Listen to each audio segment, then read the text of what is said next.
அதிமுகவிலே 6 wicket காலி. அதிர்ச்சியிலே எடப்பாடி திடீர் ஆலோசனை. நண்பர்களே, அதிமுக தொண்டர்களாக இருந்தீங்க அப்படின்னா மறக்காம நம்ம சேனலை சப்ஸ்கிரைப் பண்ணிட்டு இந்த வீடியோக்கு ஒரு லைக் பண்ணிருங்க.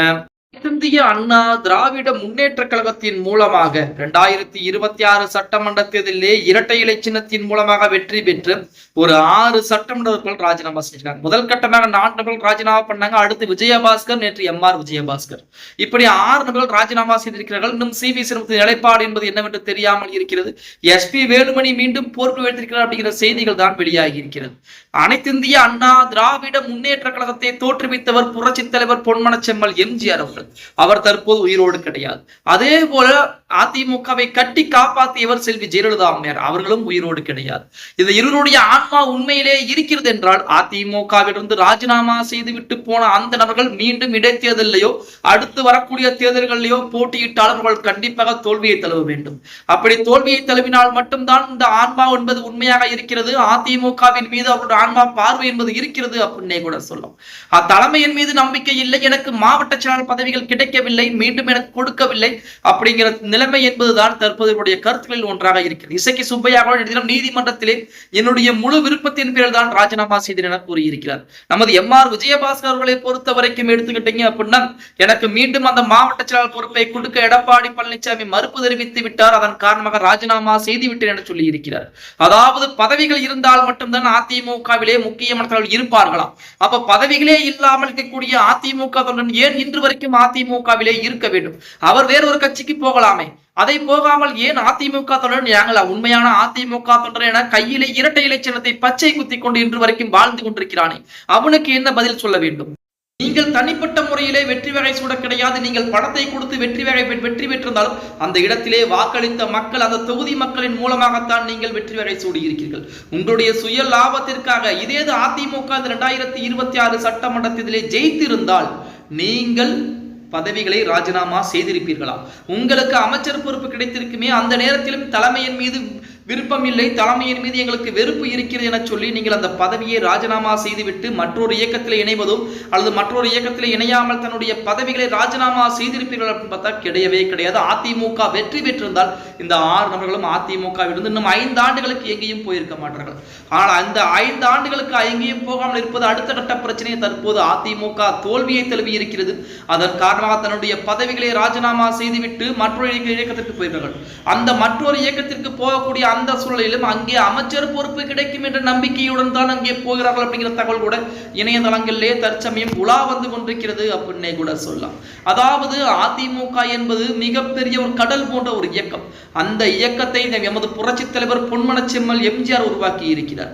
அந்த எம்ஜிஆருடைய ஆன்மா உண்மையாக இருக்கிறதா அப்படின்னு பார்த்தா இப்ப தற்சமயம் இல்லை அப்படின்னு தான் சொல்லியாக வேண்டும். ஏனென்றால் அதிமுக தலைமை எடப்பாடி பழனிசாமி, அதிமுகவின் தலைமையில் எடப்பாடி பழனிசாமி இறங்கி இருந்தால், அதிமுகவிலே எடப்பாடி பழனிசாமி பொதுச்செயலராக பதவியேற்காமல் முக்கிய பொறுப்பிலே அதிமுகவிலே வராமல் இருந்திருந்தால் அதிமுக இந்நேரம் எப்படி இருந்திருக்கும்? குடும்ப கட்சியாக மாற்றம் செய்யப்பட்டிருக்கும். மன்னார்குடி குடும்பத்துடைய குடும்ப கட்சியாக அதிமுக மாற்றம் செய்யப்பட்டிருக்கும். அப்படிங்கிறதுல எந்த விதமான மாற்று கருத்தும் கிடையாது. இப்போ ஒவ்வொரு தொகுதியில் இருக்கக்கூடிய நபர்களும் ஏன் இந்த இசக்கி சுப்பையா முதற்கொண்டு மரகதம் குமரவேல் கூட சமீபத்திலே அவருடைய தொகுதிக்கு போகக்கூடிய அந்த வேளையிலே அங்க இருக்கக்கூடிய அதிமுக தொண்டர்கள் மூலமாக விரட்டி அடிக்கப்பட்டார் அப்படிங்கிற செய்திகள் கூட அனைவருக்கும் தெரிந்திருக்கும். ஆனால் இரவு பகல் பாராமல் அந்த தொகுதியிலே உழைத்தவர்கள் யார்? அதிமுக தொண்டர்கள் அப்படின்னே கூட சொல்லலாம். அவருடைய உழைப்பில் தான் உங்களுக்கு வெற்றி வாய்ப்பு கிடைத்திருக்கிறது. உங்களுடைய தனிப்பட்ட உரிமைக்காக வெற்றி வாய்ப்பு என்பது கிடைக்கல. இரட்டை இலை சின்னத்தின் மீது மக்கள் வைத்துக் கொண்ட நம்பிக்கையின் மீது காரணமாகத்தான் அந்த தொகுதியிலே உங்களுக்கு வெற்றி வகை கிடைத்திருக்கிறது அப்படின்னே கூட சொல்லலாம். அப்படியெல்லாம் வெற்றி பெற்று தற்போது 6 சட்டமன்ற உறுப்பினர்கள் விராலிமலை தொகுதியுடைய சி. விஜயபாஸ்கர் ஆகட்டும், கரூர் தொகுதியுடைய எம்.ஆர். விஜயபாஸ்கர் ஆகட்டும், இருவருமே அந்தந்த மாவட்டத்திலே மிக மிக முக்கியமான ஒரு தலைவராக அறியப்பட்டவர்கள். ஆனால் இன்று அதிமுகவிலிருந்து வெளியேறி சென்றிருக்கிறார். பின்னால் அதிமுக தலைமை என்பது சரியில்லையா அப்படின்னு பார்த்தா எடப்பாடி பழனிசாமி அவர்களை பொறுத்த வரைக்கும் அதிமுகவை அழித்து விடாமல் அடுத்த கட்டத்தை நோக்கித்தான் நகர்த்தி கொண்டிருக்கிறார் அப்படின்னே கூட சொல்லலாம். சரி, இப்ப பொறுப்பு அமைச்சராக மாவட்ட செயலராக அந்தந்த பகுதிக்கு கொண்டவர்கள் அந்த தொகுதியிலே வெற்றி வகை பெற்றுக் கொடுத்து விட்டார்களா அப்படின்னு பார்த்தா கிடையவே கிடையாது. கரூர் மாவட்டத்தை பொறுத்த வரைக்கும் மாவட்ட செயலராக எம்.ஆர். விஜயபாஸ்கர் இருந்தார். அந்த கரூர் மாவட்டத்தில் இருக்கக்கூடிய தொகுதிகள் எல்லாம் அதிமுகவை வெற்றி பெறுவதும் தோல்வி பெறுவதும் அவருடைய பொறுப்பு. வேட்பாளர்கள் தேர்வு முதற்கொண்டு நமது சட்டமன்ற உறுப்பினர்கள் தேர்வு முதற்கொண்டு அனைத்துமே பார்த்தீங்க அப்படின்னா மாவட்ட செயலாளர் கையில் தான் இருக்கிறது. அப்படி வேட்பாளர்களை தேர்வு செய்து கொடுத்தவர் தான் எம்.ஆர். விஜயபாஸ்கர் அவர்கள். அந்த வேட்பாளர்களை புறம் ஏன் தோல்வியை திருநார்கள், அந்த வேட்பாளர்கள் புறம் வெற்றி பெற்று வைத்திருக்க வேண்டும் எம்.ஆர். விஜயபாஸ்கருடைய பொறுப்பு. அதை செய்யாமல் எடப்பாடி பழனிசாமியின் மூலமாகத்தான் அதிமுக தோல்வியை தழுவிவிட்டது என சொல்வது எந்த விதத்திலே நியாயம்? 234 தொகுதியிலும் தன்னுடைய உடல்நிலையும் தன்னுடைய வயதையும் கருத்தில் கொள்ளாமல் தனி மனிதனாக மக்களை காப்போம், தமிழகத்தை மீட்போம் என்ற தலைப்பிலே சூறாவளி சுற்றுப்பயணம் செய்தவர் நமது எடப்பாடி பழனிசாமி. அந்த சுற்றுப்பயணத்தின் மூலமாகத்தான் 1 கோடிக்கும் மேற்பட்ட வாக்குகள் தமிழக மக்கள் அதிமுகவின் மீது இன்னும் நம்பிக்கை வைத்து 10 தோல்விகளை கண்டிருந்தாலும் அதிமுகவின் மீது இன்றும் நம்பிக்கை வைத்து மக்கள் வாக்குகளை கொடுத்திருக்கிறார்கள் அப்படின்னே கூட சொல்லலாம்.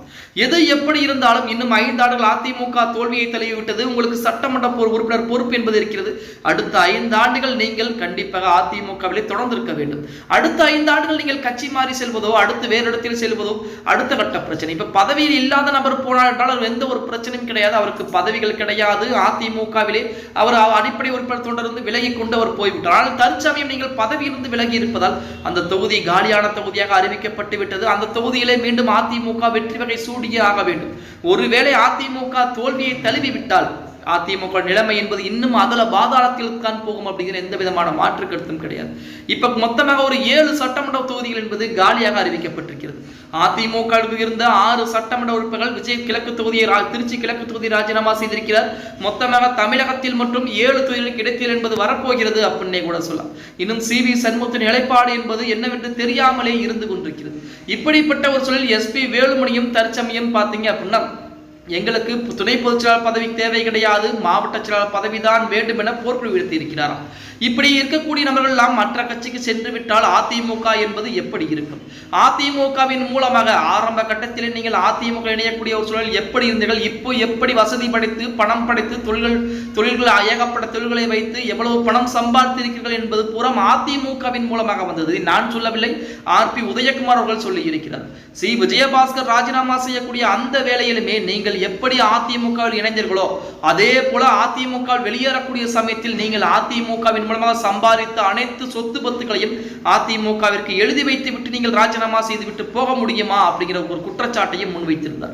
அவர் கேட்கக்கூடிய கேள்வி நியாயமானதுதானே? அதிமுகவின் மூலமாகத்தானே வெற்றி பெற்று அதிமுகவின் மூலமாகத்தானே அமைச்சராகி அதன் மூலமாகத்தானே நீங்கள் பணம் சம்பாதித்திருக்கிறீர்கள். அப்படி நீங்கள் மாற்று கட்சிக்கு செல்ல வேண்டும் என்று நினைத்திருக்கின்றால் அந்த பதவியை ராஜினாமா செய்யக்கூடிய அந்த வேளையிலே அந்த நீங்கள் உங்கள் பணத்தின் அதாவது நீங்கள் சம்பாதித்த அனைத்து பணத்தையும் அந்த அதிமுகவிற்கு எழுதி வைத்து விட்டு போக முடியுமா அப்படிங்கிறது தான் மிகப்பெரிய ஒரு கேள்வியில் ஒன்றாக இருந்து கொண்டிருக்கிறது.